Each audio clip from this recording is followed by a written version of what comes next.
All right, so you ready for this? We're going deep today on Martin Heidegger, Oh, one yeah. of the most influential philosophers of the 20th century. Definitely. But Okay. we're going to add a little twist here, Okay. a new perspective. We're going to examine him through the framework of the Enneagram. Interesting. Very interesting. I think it's going to be a good one. Yeah, I think so too. Huh. So for those who aren't familiar with the Enneagram, Right. it's a system that categorizes personalities into 9 types, Yes. and they're all interconnected. Mm. Each type has its own motivations and fears, Yeah. different ways of seeing the world, Absolutely. different patterns of behavior. And we are focusing on type 6 today, Okay. the loyalist. The loyalist. Yeah. Known for seeking security, struggling with fear and distrust, Yeah. and really needing to feel a sense of belonging. Yeah, and I mean, right away I'm thinking of Heidegger's concept of angst, Right. that existential dread, Yeah. that unease we feel when we're confronted with the Yeah. vastness and uncertainty of existence. Uncertainty, yeah. Doesn't that just align perfectly with the type 6's anxiety? Absolutely. I mean, angst for Heidegger isn't just everyday anxiety. It's this profound confrontation with the groundlessness of our being, the realization that we are finite beings, like thrown into this world that we didn't choose. Yeah. And that resonates so deeply with that core fear of the type 6, being without support or guidance, Yeah. lost in a dangerous world. Yeah. So we're seeing this connection Yeah. between Heidegger's philosophical ideas and the type 6. Yeah. But what about his life? Yeah. What about his choices and his relationships? Right. Can we view those through this Enneagram lens? Yeah, definitely. Think about his involvement with the Nazi Party, Right. which is obviously very controversial. Of course. While there's no justification for his actions, Right. the Enneagram can offer some insight into his motivation. Okay. I mean, this need for security, especially in a turbulent time, Yeah. can lead to aligning with those powerful authority figures, seeking protection in what seems like a stable system. So you're suggesting that his Nazi affiliation, Potentially. at least in part, Yeah. could be explained by a desperate attempt to find stability in a really chaotic world. It's a very complex issue. Sure. And, you know, we need to be careful not to oversimplify, Yeah. but the Enneagram reminds us that even brilliant minds like Heidegger Right. are not immune to the influence of personality and unconscious drives. It's interesting because we tend to think of philosophers Yeah. as being these purely rational beings, Yeah. totally detached from their emotions. Right. But this suggests that Heidegger's philosophy Uh-huh. might be deeply intertwined with these personal struggles. Absolutely. It really does challenge that idea of the philosopher Right. as this objective observer. Instead, we see that their personal experiences, their fears, their longings Right. inevitably shape their way of seeing the world. Yeah. It makes me think about his relationship with his mentor, Edmund Husserl. You know, there was immense loyalty at first, Yes. but then this dramatic break when Heidegger developed his own ideas. Right. Is that a type 6 pattern as well? It certainly fits. Type 6s can be so fiercely loyal, Yeah. but they struggle with distrust and fear of being betrayed or abandoned. Okay. So while Heidegger initially really embraced Husserl's phenomenology, he eventually felt the need to break away Yeah. to forge his own path, Right. even if it meant alienating his mentor. So this loyalty-distrust dynamic Yeah. seems to be recurring. Seems to be. How does this play out in his writing, in his philosophical style? Well, one of the most common criticisms Yeah. of Heidegger is that his writing is so dense Yeah, it's difficult. and ambiguous. Right. But maybe that's not just a stylistic choice. Okay. It could be a reflection of the Toxic's tendency to avoid making definitive statements, Interesting. to hedge their bets, Right. leave room to maneuver. Almost like he's protecting himself from criticism Right. by never fully committing to a position. It's fascinating. Yeah. And it's actually supported by Enneagram experts like Claudio Naranjo, who describe conservation 6s as masters of ambiguity. Okay. And that's the subtype we most often associate with Heidegger. Right. They use it as a defense mechanism, Okay. a way to avoid conflict and maintain a sense of control. So instead of him just being a difficult writer, Yeah. maybe he was actually a strategic writer, Yeah. using ambiguity to navigate those anxieties and uncertainties Absolutely. that are so central to the type 6 experience. Exactly. And it's even more intriguing when you consider that Naranjo also says, Okay. when the type 6's intellectual defenses crumble, those repressed emotions can really bubble up. Interesting. Could this explain the shift in his later work? Okay. Where we see a move away from that dense, logical style of being and time, Right. and more of a poetic, almost mystical approach? Wait, hold on.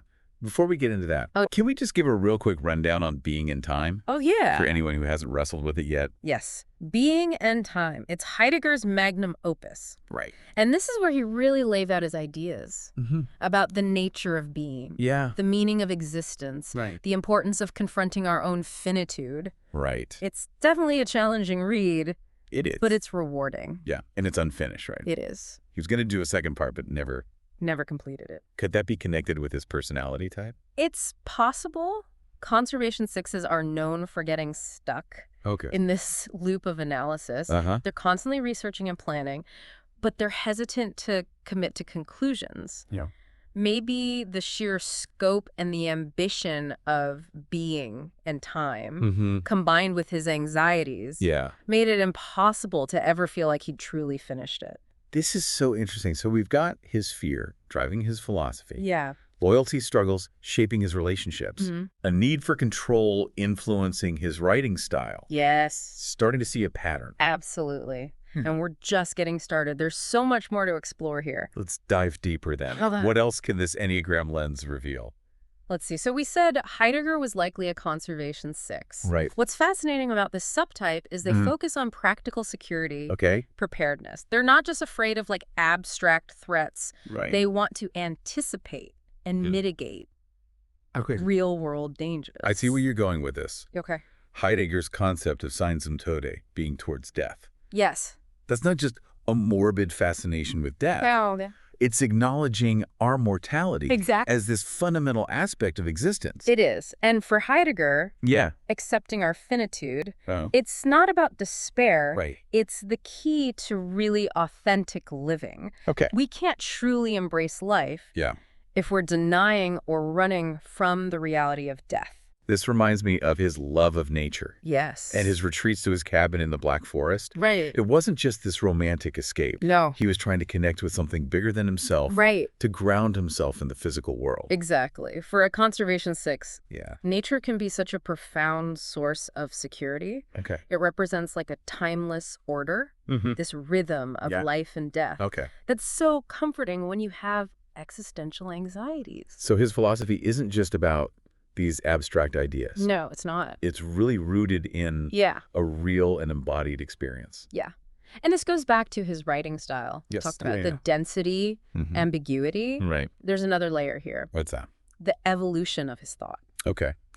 Heidegger never stopped questioning and revising, refining his ideas. Instead of seeing being in time as a failure to deliver, Right. maybe it's more like a reflection of this constant process. Exactly. Of exploration. Yeah. And reevaluation. But Conservation 6, trying to manage uncertainty by never settling on fixed conclusions. That's a good point. Conservation sixes can really get caught in that loop. They do. Of analysis. Yeah. They're always seeking more information. Yeah. More perspectives, more ways to make sure they've covered everything. Yes, they do. And maybe that's why his later work, like The Origin of the Work of Art, takes on this different tone. Right. It's less about these rigid systems and more about these poetic explorations.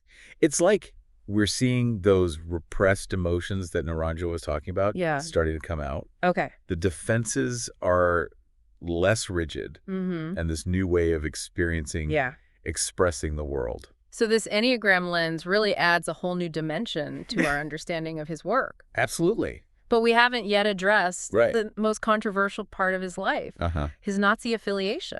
Can the Enneagram shed any light on this? It can, but with some really important caveats. I mean, of course, understanding someone's personality type doesn't excuse their actions. Right. It gives us a framework to explore their motivations and vulnerabilities. We're not trying to justify his choices, just trying to understand how someone so brilliant could make such mistakes. Right. And Enneagram reminds us that brilliance doesn't make you immune. to fear Right. or insecurity or the allure of these powerful ideologies. Right. Conservation sixes, right. Yeah. They crave stability, protection, Yeah. especially when there's turmoil. Right. And Germany, the 1930s. Oh, yeah. That was definitely a breeding ground for anxiety. Absolutely. I mean, economic collapse, Right. political instability, Yeah. the rise of extremism. It's Yeah. not hard to see how someone Okay. who wants security Yeah. could be drawn to the Nazis. Right. And that type 6 loyalty dynamic Yeah. comes into play as well. It does. Like once he aligned himself with the party, that need to belong Yeah. might have made it difficult to break away. Right. Even when he saw what was happening. Yeah. I mean, isn't this a little too convenient of an explanation? It's a fair point. Does it downplay his own agency?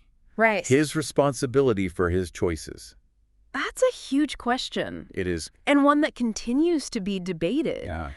I mean, the Enneagram doesn't give us these easy answers. Right. It just provides a lens for examining personality, Right. circumstances, Yeah. and choice. So it's not about saying he was a victim of his personality type. It's about acknowledging that Yeah. those traits likely played a role Right. in his decisions. Good and bad. Yeah.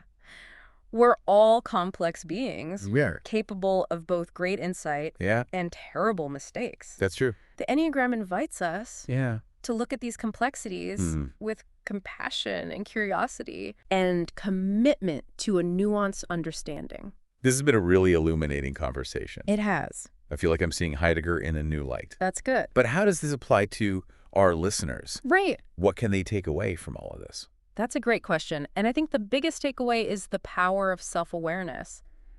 It's about understanding our Enneagram type. We Right. can gain a deeper understanding of our motivations and patterns. So it's not about just labeling ourselves or other Correct. people. Yeah. It's about using it as a tool for Exactly. growth and self-understanding. Exactly. It's about knowing our strengths and weaknesses, Right. understanding how our personalities influence our relationships, our work, our entire way of being. This reminds me of what Heidegger said about angst, Yes. like facing our deepest fears. That's how we find authenticity. That's a great point. And that connects with the Enneagram. Right. Each type has its own challenges, its own shadow side. But if we acknowledge that shadow and we work through our fears and insecurities, Right. we can move towards wholeness, Okay. a more authentic life. So Heidegger's philosophy Yeah. and the Enneagram, Uh-huh. they're both pointing us towards the same goal. It seems like it. Self-knowledge as a Yeah. path to freedom. Freedom and authenticity. That's not an easy path. Not at all. It takes honesty and courage. Yeah, you have to be willing to confront some uncomfortable truths. Yeah, for sure. But the rewards are worth it. They are. This has been a really eye-opening deep dive. It has been. I feel like I'm seeing Heidegger in a new light. That's great. And myself, too. Yeah, that's the beauty of this stuff. Yeah. It makes us think differently, question our assumptions, Right. embrace complexity. For our listeners who want to learn more about the Enneagram, Yeah, where should they start? there are some great resources out there. Yeah. Books, podcasts, workshops. Okay. I recommend the classics. Don Richard Riso and Russ Hudson. Mm. The Wisdom of the Enneagram. That's a Yeah. great intro. And, of course, reading Heidegger, Absolutely. even if it's difficult. He can be rewarding. It is. His work is so full of insight, Yeah. even if it takes some effort to get there. Right. So as we wrap up, Okay. I want to leave our listeners with this. Uh-huh. Heidegger believed that we are all thrown into existence, right? Yeah. We don't choose our circumstances Right. or our starting point, Our starting point. but we have the power to choose how we respond to it, Yeah. how we create meaning in our lives. That's so important. The Enneagram helps us understand our starting point, It does. our tendencies, our patterns, Yeah, but it's up to us to decide what to do with that knowledge, absolutely. how we shape our journeys. That's right. So take this deep dive as a starting point for your own explorations. Yes. Learn about the Enneagram. Mm, Delve into Heidegger. yeah. Discover your own path. To authenticity. Yeah. Thanks for joining us. Yeah, of course. Thanks for having me.